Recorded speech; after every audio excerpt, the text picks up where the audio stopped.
total menjadi 2.273. Warned manufacturer 3M to stop exporting them to Canada. இன்றைய தேதியில உலகையே அச்சுறுத்தி 武汉肺炎的症状其实一开始 هذا المواطن توفي بحسب وسائل 一人を森三中の黒 Total menjadi Warned manufacturer 3M to stop exporting them to Canada and Latin America. Prime Minister Justin Trudeau says his government is still in talks with the Trump administration about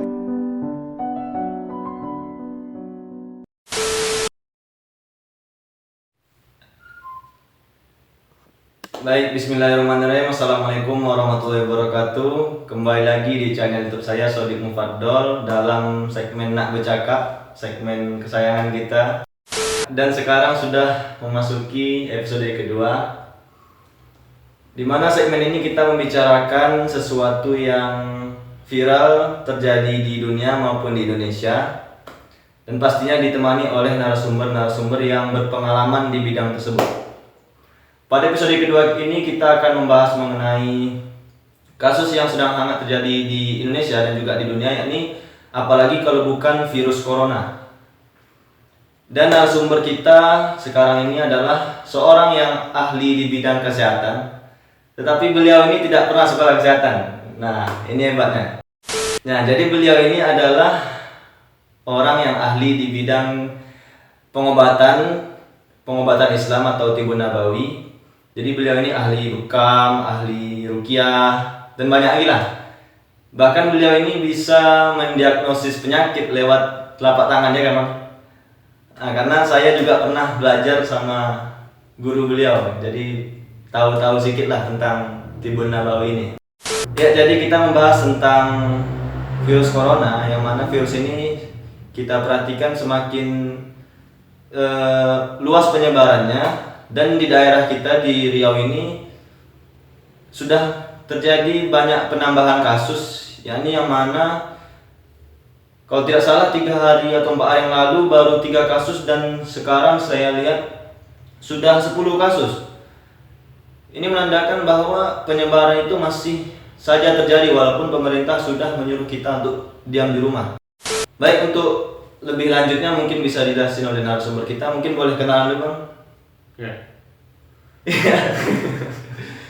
Ya, perkenalkan nama saya Adat Arselan. Ya, alhamdulillah. Ya, apa kabarnya, Bang? alhamdulillah baik. Berarti sampai sekarang masih sehat ya, Bang? Ya, alhamdulillah. Berarti boleh salaman dong? Boleh. Sebelum kita masuk ke pertanyaan inti tentang virus corona ini, terlebih dahulu saya mau menanyai tentang apa sih itu Tibbun Nabawi? Apakah beda dengan pengobatan pada umumnya? Silakan. Pengobatan Tibbun Nabawi itu pengobatan cara Rasulullah SAW.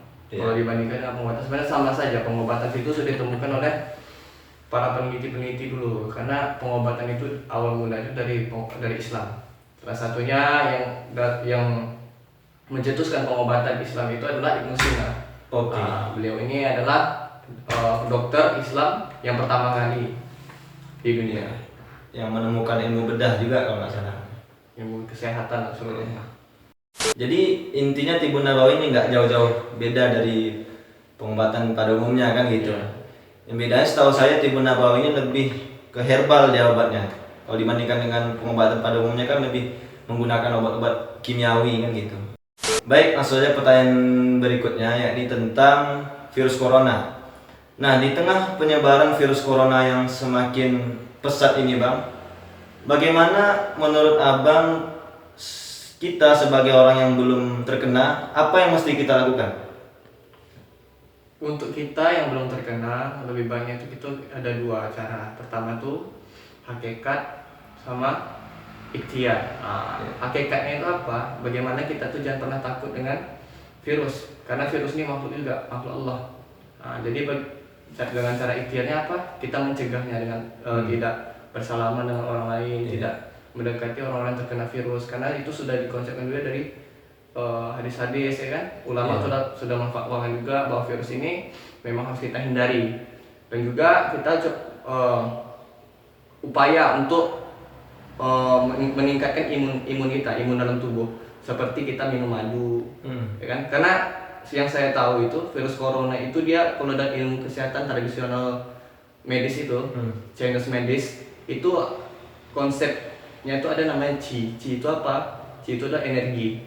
Ada 5 energi dalam konsep diagnosa Cina itu. Ada panas, dingin, lembab, kering, sama api.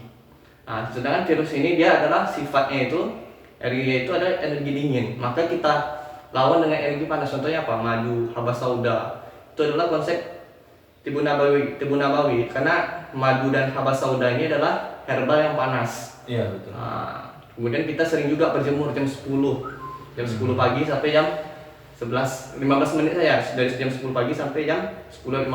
Nah, itu untuk meningkatkan vitamin E itu akan meningkat pada diri kita. Nah, akan memberi nutrisi pada sel-sel tubuh kita.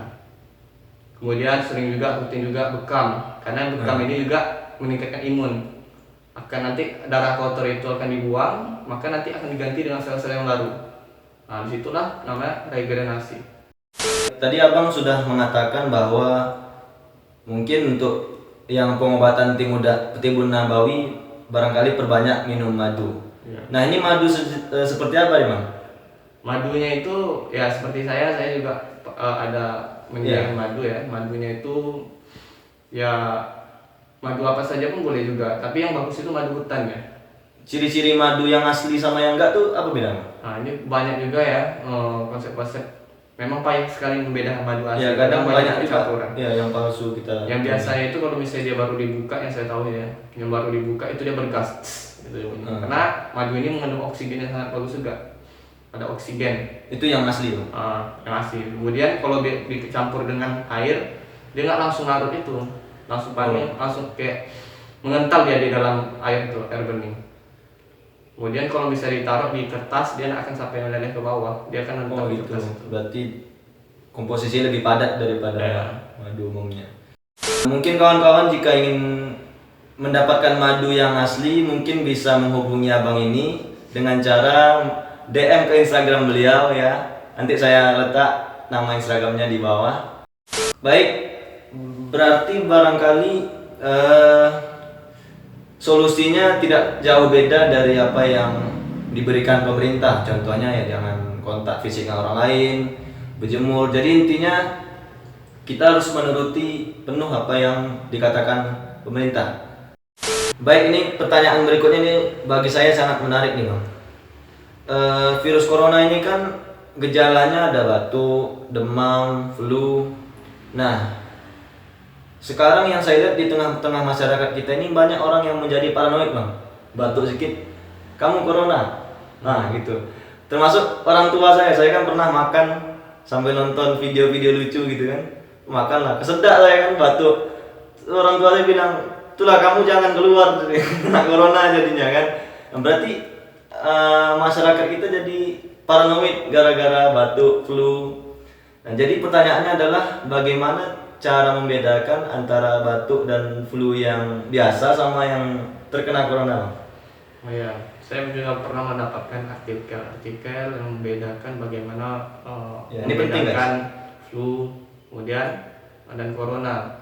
Biasanya kalau orang yang flu itu dia cuman ingusan, hidungnya tersumbat, ya kan? Batuk pun bisa disertai batuk. Dan corona ini ada bedanya. Corona ini dia biasanya tuh demam dia sampai 38 derajat Celcius. Kemudian sakit tenggorokan, ya kan? Diare berkali-kali. Nah, itu bisa itu adalah ciri-ciri corona. Sedangkan kalau flu ini ya tadi itu cuman batuk, ada flu, ingusan hidung tersumbat, ya kan? Iya, seperti itu dia. Berarti kalau misalnya terkena corona ini panasnya lebih tinggi gitu ya, Bang? Iya, panas lebih 38 derajat. Hampir mendekati 40 juga berarti ya.